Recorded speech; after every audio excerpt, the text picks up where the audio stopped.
Chapter 24. 2 hours later he knocked at Bazarov's door. "I must apologize for hindering you in your scientific researches," he began, seating himself in a chair by the window and leaning with both hands on a handsome walking stick with an ivory knob. He usually walked without a stick, but I am obliged to ask you to spare me 5 minutes of your time, no more.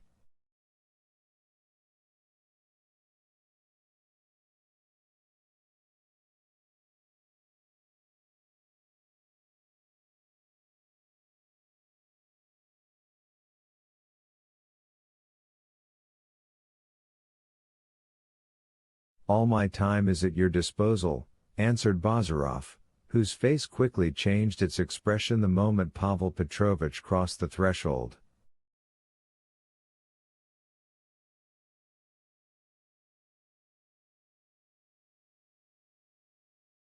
"5 minutes will be enough for me.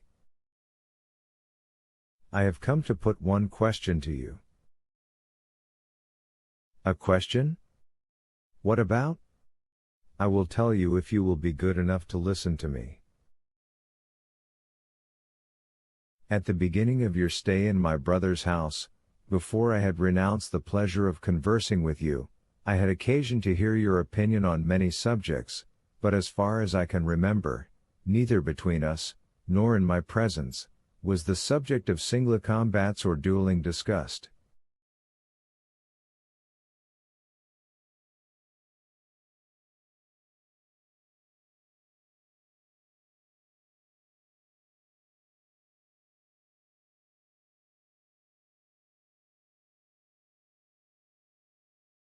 Allow me to hear what are your views on that subject?" Bazarov, who had stood up to meet Pavel Petrovitch, sat down on the edge of the table and folded his arms.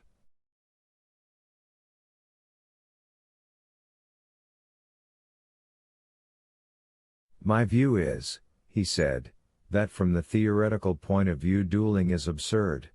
But from the practical point of view, well, that's quite another matter."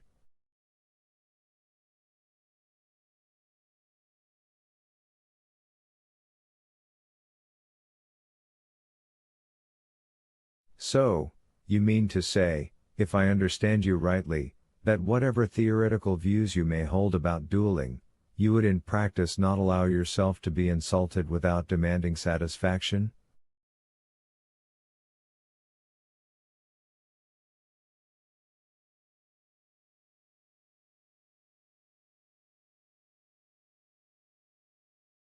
"You have guessed my meaning completely." "Very good. I am very glad to hear that from you. Your words release me from a state of uncertainty." "Of indecision, do you mean?" "That is all the same. I express myself in order to be understood. I am not a seminary rat."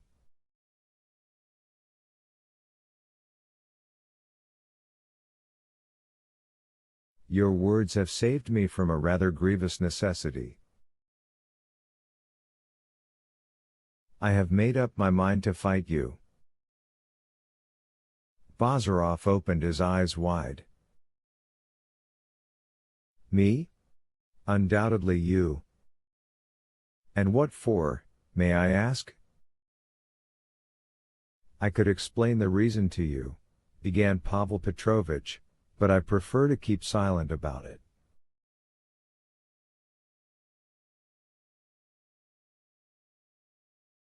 "To my mind your presence here is superfluous.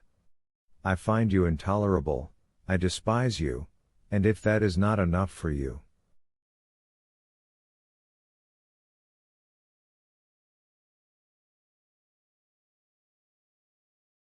Pavel Petrovitch's eyes flashed, Bazarov's too were glittering. "Very good," he said. "Further explanations are unnecessary."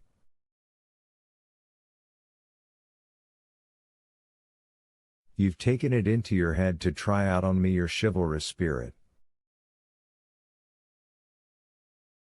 I could refuse you this pleasure, but it can't be helped. I am sensible of my obligations to you, answered Pavel Petrovitch, and I may count then on your accepting my challenge, without compelling me to resort to violent measures?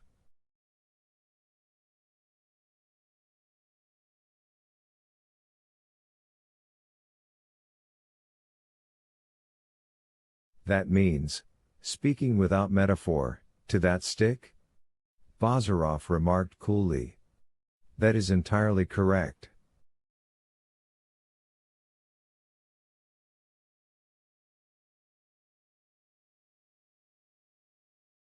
You have no need to insult me, indeed it would not be quite safe, you can remain a gentleman.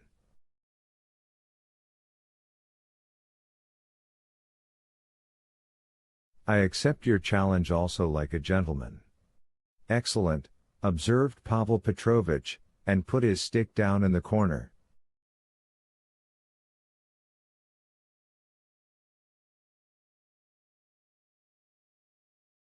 We will say a few words now about the conditions of our duel, but I should first like to know whether you consider it necessary to resort to the formality of a trifling dispute which might serve as a pretext for my challenge?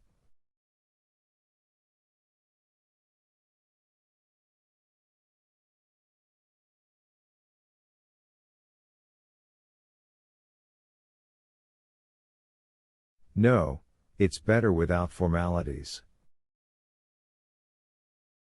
I also think so. I suggest it is also inappropriate to dwell further on the real reason for our skirmish.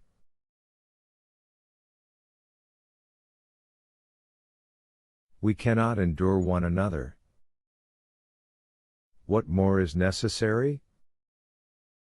What more is necessary? Repeated Bazarov ironically. As regards the conditions of the duel itself, since we shall have no seconds, for where could we get them?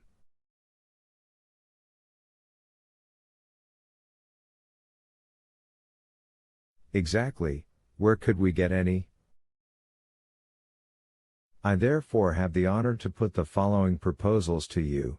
We shall fight early tomorrow morning, at 6, let us say, behind the plantation, with pistols, at a distance of 10 paces.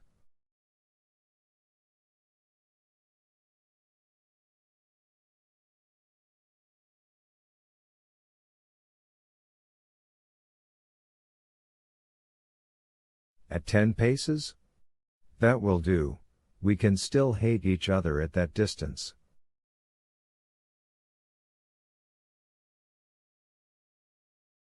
We could make it 8. Remarked Pavel Petrovitch. We could, why not? We fire twice, and to be prepared for everything, let each put a letter in his pocket, accepting responsibility for his own end.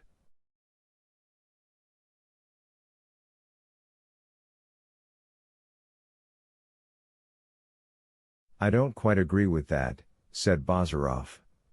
It smacks too much of a French novel, a bit unreal.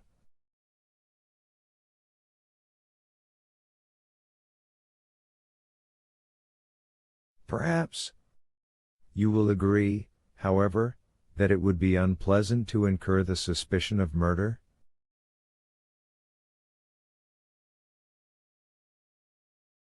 I agree.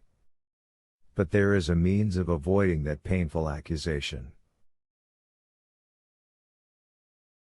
We shall have no seconds, but we could have a witness.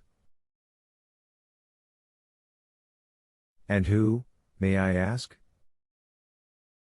Why, Pyotr. Which Pyotr? Your brother's valet.